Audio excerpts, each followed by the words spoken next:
Good afternoon, everybody. It's looking like another quadruple upload day because, hey, when your team has problems, there's a lot to talk about. And as this team works to try to salvage their season, they're going to be making some roster moves, and they made quite a few today. No huge ones, not the ones that I think a lot of fans were hoping for, not the ones that could completely change the state of this roster, but they did some stuff.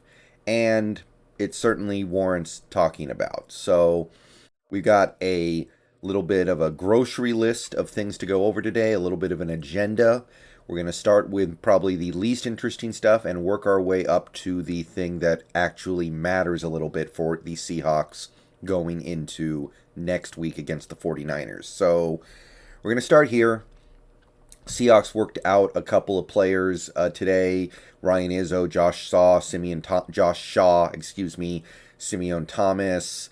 Unlikely any of this means anything, but for those of you who might be keeping score at home, we did work out a few players today. Possible one of them ends up on the practice squad because, as we're about to get into, we do have a couple openings over there. Not going to spend any time here until we actually sign one of them, but for whatever it's worth, they have been worked out.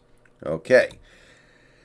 Now we have to say our farewells to one of the players who was a surprising inclusion on the 53-man roster for the first three games. Jake Luton, the former Oregon State Beaver, is no longer a Seattle Seahawk. He was waived earlier today. A lot of people, myself included, were wondering why were the Seahawks holding three QBs on the active roster. I look for Luton to end up on the practice squad because we have a few openings over there.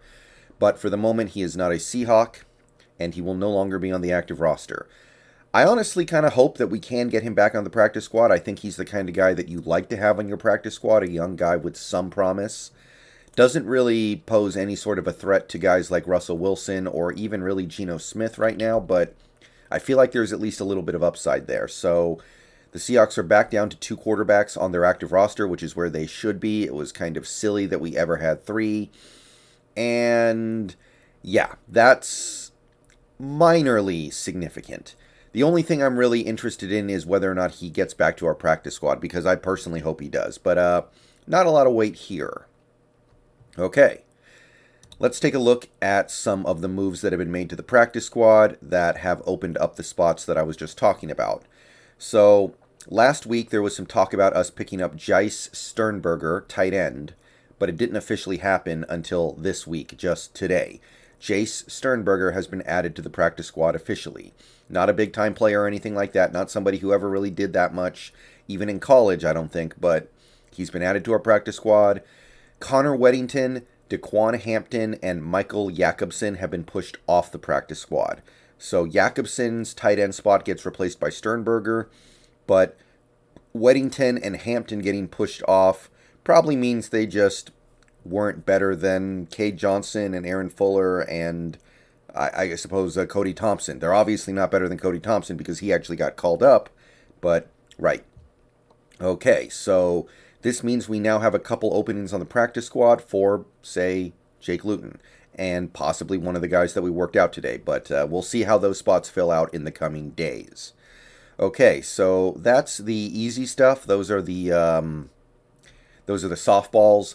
Now we get to something that actually might matter a little bit.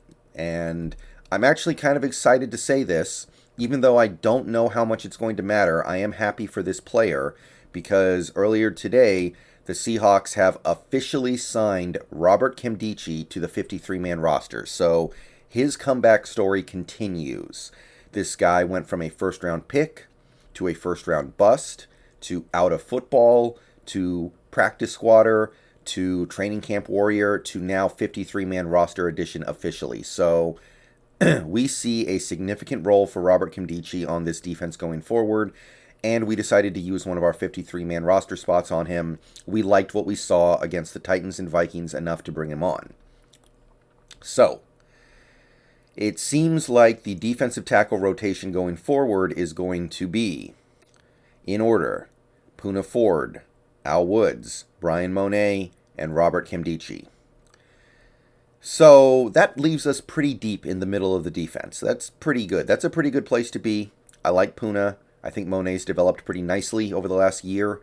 Al Woods has exceeded my expectations many times over. And hey, Nkemdiche, we know he has talent. As for what he's done so far, I think it's been okay, not great. PFF thinks he's been very average so far through 2 games, but it seems like he has at least made an impression on this coaching staff enough to keep him around. He hasn't made any big plays yet. I think he's gotten a pressure or two. I think he got a pressure on Kirk Cousins. I think he's made a couple of plays on the ball, which is nice. But realistically, there's another side to this Nkemdiche bring up. The LJ Collier party could not be more over than it possibly is. This team would rather bring Robert Nkemdiche to the 53-man than just play LJ Collier. So, unless this team wants to put Collier back at 5-tech, where he was decidedly mediocre in 2020, then we are just completely done with him to the point where we would literally rather play random dudes off the street than LJ Collier. And for someone like me, who thought that this could be the year for Collier, where he actually became at least a quality contributing NFL player, it's a little disappointing, and it's especially disappointing for this front office, which obviously has had some issues drafting in recent years. Collier becomes quite possibly the biggest bust that this front office has ever drafted. Possibly worse than Affetti. Possibly worse than Penny. Possibly. And the fact that we're even having that discussion right now surprises me and, quite frankly, disgusts me. I thought that guy was starting to slowly turn the corner last year when he started making some plays in the backfield. I thought he was finally starting to turn into a guy who at least belonged on a roster. Now, maybe Kerry Hyder misses a game or two, and maybe Collier gets on the field that way. But the fact that he cannot even get on the roster over Robert Nkemdiche, a guy who was out of football last year, kind of tells you all you need to know. So that part of it is disappointing, but I do want to focus on the positives here. The Nkemdiche story, I'm not a big fan. I'm not super into the getting wrapped up in these comeback stories, these individual personal stories of these players. But I do have to say, it is pretty cool to see Nkemdiche turn his career around to the point where he can at least get on an NFL team, at least start making NFL level money again.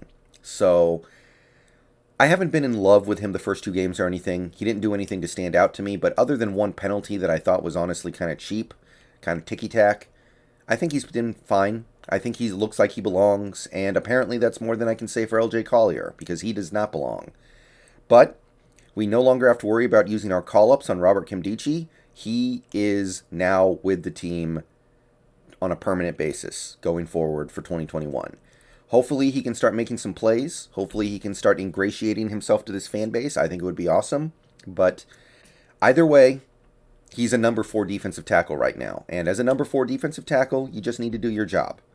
And hopefully he can just do at least that, because this run defense needs some help right now, and this defense in general needs help right now.